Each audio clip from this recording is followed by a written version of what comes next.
안녕하세요, 아동부 여러분. 잘 지내고 있었나요? 오늘 말씀 함께 읽어볼까요? 이삭이 늙어서 눈이 어두워 잘 볼 수 없게 된 어느 날 맏아들 에서를 불렀다. 나의 아들아, 에서가 대답하였다. 예, 제가 여기에 있습니다. 이삭이 말하였다. 얘야, 보아라. 너의 아버지가 이제는 늙어서 언제 죽을지 모르겠구나. 그러니 이제 너는 나를 생각해서 사냥할 때 쓰는 기구들, 곧 화살통과 활을 메고 들러 나가서 사냥을 해다가 내가 좋아하는 별미를 만들어서 나에게 가져오너라. 내가 그것을 먹고 죽기 전에 너에게 마음껏 축복하겠다. 이는 하나님의 말씀입니다. 하나님 감사합니다. 자, 아동부 여러분, 우리는 매주 창세기 말씀을 배워보고 있어요. 그래서 오늘은 특별히 그동안 배웠던 창세기 말씀을 복습해 볼까 하는데요. 여러분, 믿음의 조상 하면은 누가 먼저 떠오르나요? 네, 아브라함이 떠오를 거예요. 그리고 아브라함의 아들 하면 또 누가 떠오를까요? 네, 바로 이삭이 떠오를 거예요. 자, 그리고 이어서 이삭의 아들 하면은 누가 가장 먼저 떠오르나요? 네, 야곱이 떠오를 거예요. 우리는 아브라함부터 시작해서 이 야곱에 이르기까지 이 이야기들을 우리가 계속 나누고 있고 또 앞으로도 나눠볼 거예요. 그런데 여러분, 우리가 한 가지 놓친 사실이 있어요. 그게 뭐냐면 아브라함의 아들 중에 이삭만이 유일한 아들이었을까요? 아니에요. 아브라함에게는 한 명의 아들이 더 있었는데 그 사람이 누군지 우리 친구들이 기억하고 있나요? 네, 바로 이스마엘이에요. 이스마엘은 이삭과 엄마는 다르지만 그래도 똑같은 아브라함의 아들이었어요. 그래서 오늘 우리는 이삭과 이삭의 형 이스마엘과 관련된 이야기를 한번 나눠볼 거예요. 시간이 많이 흘러서 나이가 어렸던 이삭은 이제 할아버지가 되었어요. 그래서 이 할아버지가 된 이삭은 이제 살 날이 얼마 남지 않게 되었고요. 그런데 어느 날 이삭은 갑자기 첫째 아들 에서를 급하게 찾는 거예요. 그러고 나서 그 에서에게 한 가지 부탁을 했는데 어떤 부탁을 했는지 여러분 기억나나요? 바로 맛있는 음식, 조금 어렵게 말해서 야생의 별미를 만들어 달라고 그 큰아들에게 부탁을 한 거예요. 아니, 이제 죽을 날이 얼마 남지 않았는데 그 상황 속에서 맛있는 음식을 찾다니 우리 친구들은 이 상황이 이해가 가나요? 잘 이해가 안 가는데 여기에는 우리가 주목하지 않은 이삭의 슬픈 이야기가 담겨 있어요. 오늘 그 이야기를 한번 살펴보도록 할게요. 여러분, 지난주에 들었던 말씀 기억나나요? 아브라함의 두 마음, 아브라함의 두 가지 마음에 관해 함께 들어봤는데요. 이 아브라함은 하나님을 사랑하는 마음과 또 아들 이삭을 사랑하는 마음 가운데에서 갈등했던 걸 우리는 알 수 있었어요.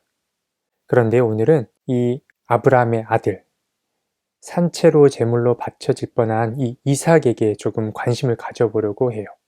이삭은 하나님과 아버지 때문에 죽을 수 있었다는 사실에 몹시 놀랐어요. 그리고 큰 충격을 받았고요. 그래서 이삭은 마음이 진정되지 않아서 이곳저곳을 떠돌아다니게 됐어요.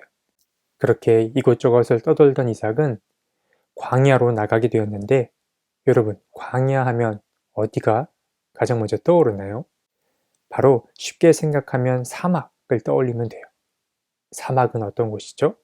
사막은 사람이 살기에 매우 힘든, 좀 어려운 말로 척박한 땅을 말해요.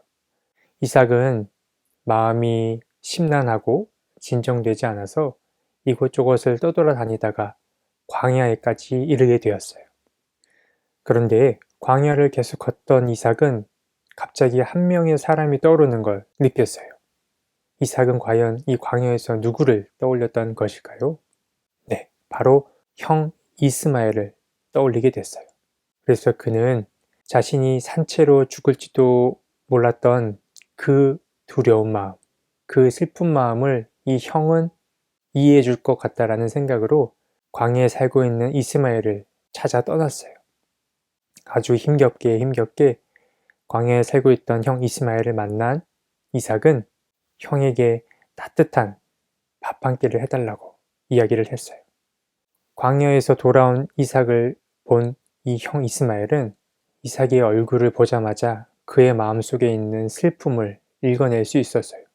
그래서 형 이스마엘은 이삭에게 아주 친절하게 이삭을 맞아주었고 또 그에게 해줄 수 있는 아주 좋은 음식, 따뜻한 음식을 대접해 주었어요.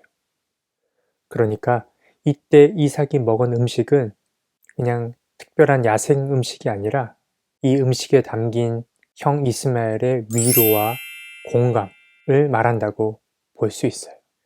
자, 그럼 오늘 말씀으로 다시 돌아가 보면요. 이제 우리는 죽을 때가 된 이 이삭이 야생의 아들이었던 에서에게 음식을 만들어 달라고 했던 이유를 알게 됐어요.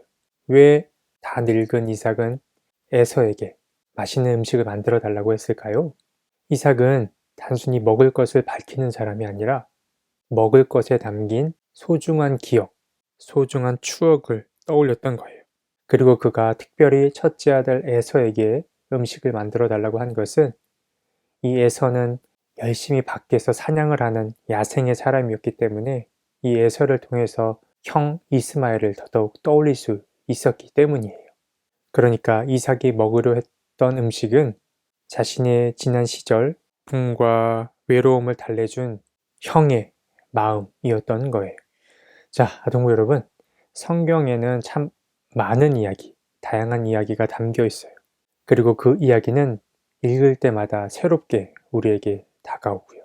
이삭은 먹을 것을 아주 밝히는 그런 사람이었다라기보다는 아픔과 슬픔을 간직한 상처 많은 사람이었다는 걸 오늘 말씀을 통해 알 수 있었어요. 자, 우리 친구들도 누군가를 바라볼 때 내가 보고 싶은 대로 보는 것이 아니라 하나님의 마음으로 볼 수 있는 여러분이 되었으면 좋겠습니다. 자, 함께 두 손 모으고 기도하고 말씀 마칠게요. 사랑이 많으신 하나님, 우리는 창세기 속에 담긴 하나님의 마음을 계속 알아보고 있어요. 오늘은 특별히 산채로 제물로 바쳐질 뻔한 이삭의 마음을 알 수 있었어요. 이삭이 먹을 것을 무척 좋아하는 그런 사람이 아니라 그에게는 보이지 않는 상처와 아픔이 있었다라는 걸 우리는 알 수 있었어요. 우리 친구들도 옆에 있는 내 친구, 이웃을 볼 때 내가 보고 싶은 대로 보는 것이 아니라 하나님의 마음으로 사람들을 대하고 또 사람들을 만날 수 있게 도와주세요. 예수님의 이름으로 기도드립니다. 아멘.